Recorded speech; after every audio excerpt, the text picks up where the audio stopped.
Donc on est sur les acides et les bases.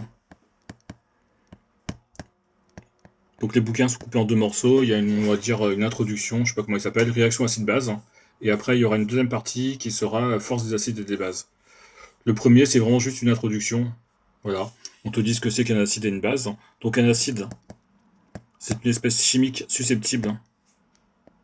Enfin, je sais même pas comment écrire susceptible. Susceptible, alors. C'est compliqué ça à écrire. Susceptible. 2. Donc un acide 2. Qui fait quoi un acide? De libérer. Il libère des ions. Voilà. Un ou plusieurs. Je mets plus. Plusieurs. Donc H+. D'accord. Je donne un exemple. Bah, déjà, je donne un exemple schématique comme ça. AH, c'est A- plus H+. C'est un acide, puisqu'il a libéré un H+. Un H+, ça s'appelle aussi un proton. On fera attention en contrôle. Si c'est des ions, c'est en solution aqueuse. Solution aqueuse, ça peut être un solide ici, hein. Ça peut être un gaz, hein. Ça peut même être une solution liquide. Mais ça peut être aussi une solution aqueuse. D'accord, pour le H. Il faut bien faire attention, entre parenthèses à chaque fois. Quand on est au bac, il faut bien tout mettre. Le fait qu'il y ait un égal, c'est-à-dire que pour l'instant, je ne sais pas si la réaction est totale ou pas. Quand on ne sait pas, on est. Quand je mets un égal, c'est une double flèche, hein, c'est ça. Si tu sais que la réaction est totale, tu peux faire ça. C'est-à-dire qu'en fin de réaction, il n'y a plus de H, tout a été disparu, et que tu n'as que des A- et des H+. C'est ça que ça veut dire. Si tu es dessous de l'eau, donc on te dira écrire la réaction de l'acide avec de l'eau, tu rajoutes de l'eau. D'accord. A-, plus, H3 plus. On n'oublie pas les aqueux et les liquides. L'eau, c'est sous forme liquide. Oui. Si ta réaction totale, tu mets juste une flèche. Comme ça. Toujours. Donc, un acide, c'est une espèce chimique susceptible de libérer un ou plusieurs protons. Donc là, j'ai fait AH, hein, A pour acide, mais on peut utiliser l'acide éthanoïque. L'acide éthanoïque, en même temps, je fais un peu de nomenclature. Hop. C'est un carbone. Acide méthanoïque pour celui-ci. Je crois que j'ai dit éthanoïque, mais c'est méthanoïque. Le deuxième, le deuxième, celui qui est juste après, c'est l'acide méthanoïque.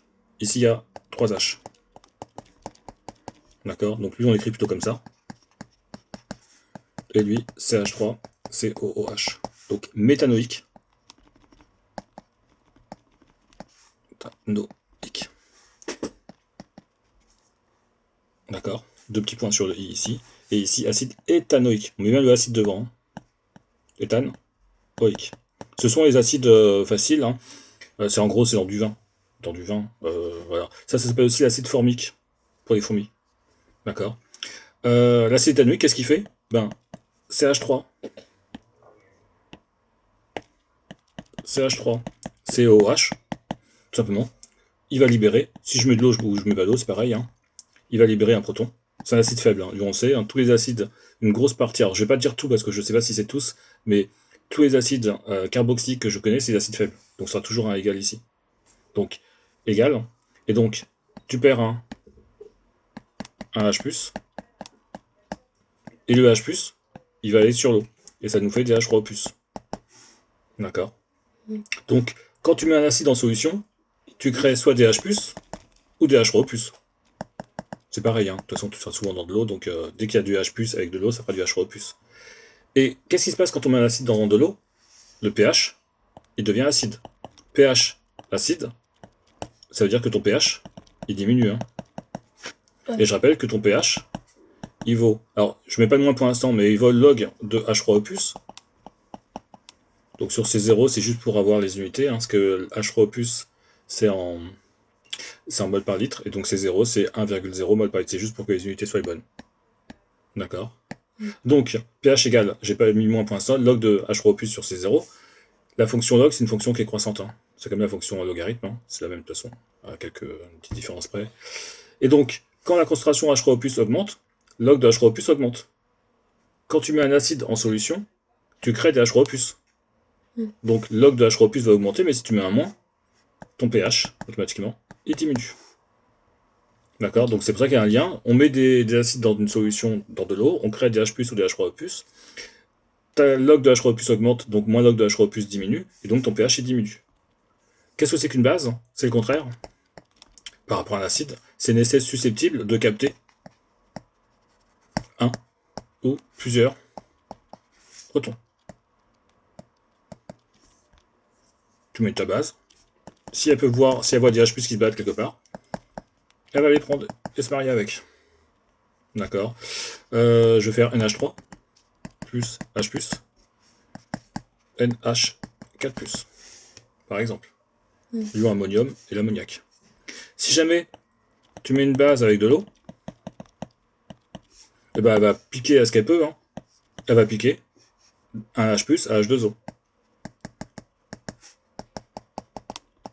N'oubliera pas les aqueux, les liquides, les machins, etc. Hop, je me suis trompé ici. H au moins. Si je prends un H+. Ah oui. Donc H2O, NH3 prend un H+, à H2O, H2O devient H au moins. Donc, et alors tu vas me dire, oui, mais normalement quand je mets une base dans de l'eau,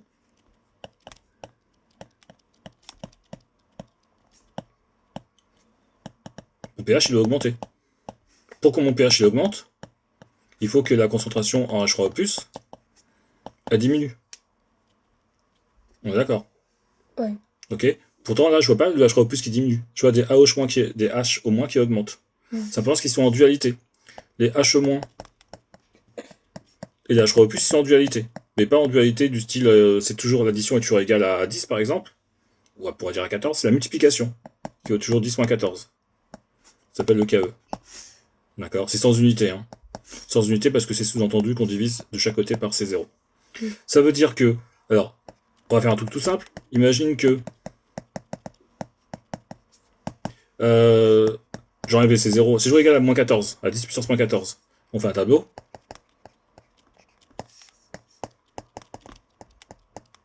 Ici, dans l'équation qui est ici, que je remets en vert ici, que j'entoure en vert, je crée des H au moins. Donc, si au début j'en ai 10 moins 14, ici j'en ai 10 moins 14 de H3O+. 10 moins 14 fois 10 moins 7 fois 10 moins 7, ça veut bien 10 moins 14. Si ici ça augmente, augmenter ça veut dire 10 moins 8, hein, ça marche pas ça. Hein. Augmenter ma concentration à H au moins parce que j'ai mis une base dans de l'eau, donc je crée des H au moins, c'est 10 moins 6. Automatiquement ici j'ai 10 moins 8. Donc j'ai bien la concentration en H3O+, qui diminue. Si ma concentration en H3O+ diminue, ma solution devient de moins en moins acide, et le pH, il augmente. On nous parle souvent de couple acide-base, hein. Tout simplement. Je reprends mon CH3COH de tout à l'heure, ça c'est l'acide. Sa base conjuguée, c'est CH3CO-. Je lui retire un H+. D'accord. Passer comme ça, je fais moins entre guillemets H+. Passer comme ça, je fais plus H+. C'est des couples acide-base. On écrit toujours l'acide au début. Et la base. On dit qu'ils sont conjugués l'un par rapport à l'autre. Voilà, j'ai pas grand chose de plus à répéter. Une espèce amphotère. Alors, une espèce comme H2O, donc une espèce amphotère, c'est une espèce qui peut se comporter comme un acide ou une base. Tout à l'heure, j'ai fait AH plus H2O, donc c'est un acide. D'accord? Un acide, ça fait quoi? Ça libère des protons. Ça fait A- plus H3O+. Donc ça veut dire que lui, c'est un acide, mon H. Lui, c'est sa base conjuguée. H2O, si ça capte un H+, parce que ça capte un H+, c'est une base. Et ça, c'est l'acide conjugué de H2O. Si j'ai écrit mes deux couples, acide, donc H3O+, base H2O, mon second couple, donc l'acide AH, sa base conjuguée à moins. Donc l'eau, ici, elle se comporte ce rôle de base. Je vais l'entourer ici. Si je refais la même chose avec une base, je vais faire NH3 de tout à l'heure, plus H2O. On a vu que c'était le H2O, c'est l'acide qui donnait du H+. Donc NH4+, plus H au moins. D'accord? Donc, lui, s'il donne un H+, c'est un acide. Et lui, c'est sa base conjuguée. Donc le couple, j'écris H2O, H au moins. Acide d'abord, base conjuguée. Deuxième, qui est ici, lui, il capte. Donc c'est une base. Et lui, c'est un acide. Donc NH4+, NH3. D'accord? Et donc on voit quoi? On voit que l'eau ici, ça jouait le rôle de base. Et que ici, l'eau, ça joue le rôle d'acide. C'est ce qu'on appelle une espèce ampholyte. Ou amphotère. Oui. D'accord. Je crois qu'on dit que l'eau, c'est... on dit l'élément, c'est il est ampholyte, et que l'espèce est amphotère. En termes de vocabulaire. Tu peux regarder... voilà. Ça, c'est bon pour ça. Et voilà. Donc on passe directement à la partie suivante au niveau cours. Comme ça, tu auras tout le cours. Alors par contre, je vais pas le faire comme ça va être très long. Parce que il est ici. Quoique non. On va couper pour l'instant. On va faire 2 exercices dessus et on passe à la seconde partie du cours. Ok.